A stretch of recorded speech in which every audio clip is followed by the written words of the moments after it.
Hello, and welcome to the UC Hauntings Director's Cut. In this video, we plan on discussing the different unique aspects of each episode. We will also talk about problems we encountered and changes that we made throughout the series. We hope you enjoy. Starting with our first episode, we explored North Hall, where we interviewed Tyler Lewin, who is a resident there. Our interview was pretty standard, but we also wanted to try out some different ideas we had in this episode. One of those was trying to show fake paranormal activity to add to the scariness of the video. However, people ended up finding this aspect comedic, and that was not the intention. The other idea we tried was adding natural sound, also known as nat sound, to move the story along. We ended up abandoning this idea throughout the rest of the series because it did not fit that well. In episode 2, we made some changes when we went to Claimer Hall. First, we tried to get more diverse B-roll shots so that there was more content on the screen than just hallways. We had a lot of just hallways on the screen in our first episode when we went through North because it is just a normal dormitory. And then when we went to Claimer, it was a house, so we were able to put in some more interesting B-roll, which we really wanted to do.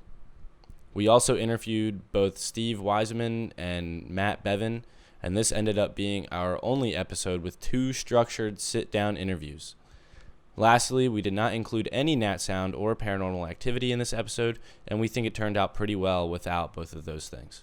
Our third episode at Hobson Hall ended up being a lot longer than our other 3 episodes because our interview and tour given by Emma Kramer required more screen time just because of how much she talked. This was also structured to have one interview only, but on our tour, we ended up getting another first-hand encounter from another resident of the house. So we ended up having 2 perspectives anyway, which was really nice, but it also added to that longer time frame as well. This also is the only episode that we made that had paranormal activity, like real paranormal activity, caught on camera. And we incorporated that into our video, which we thought really added to the realistic aspect of the video and gave more proof to the fact that Hobson was actually haunted.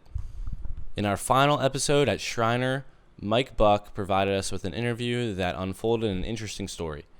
However, he did not talk that much, so we did experience a few problems trying to find a good way to tell this story. Thankfully, his roommate also helped us out by giving us an impromptu interview about his personal experiences, which helped Mike out a lot in his interview as well. He was giving him ideas in order to help us make a better story. However, it was a well laid out story and it was easy to follow, but it did end up being much shorter than the Hobson Hall episode. But we did try to incorporate some different and interesting B-roll shots in this episode because we actually were able to find a little bit more diversity in this house than what we expected. So we were actually trying to incorporate some different stuff that maybe we hadn't before. So there you have it. That was the director's cut of the 4 episodes of UC Hauntings. Thank you for joining us. And if you enjoyed the series all the way through, we encourage you to share our series and tell your friends about the different haunted places on campus.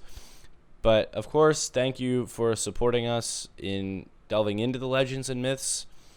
And yeah, this has been UC Hauntings.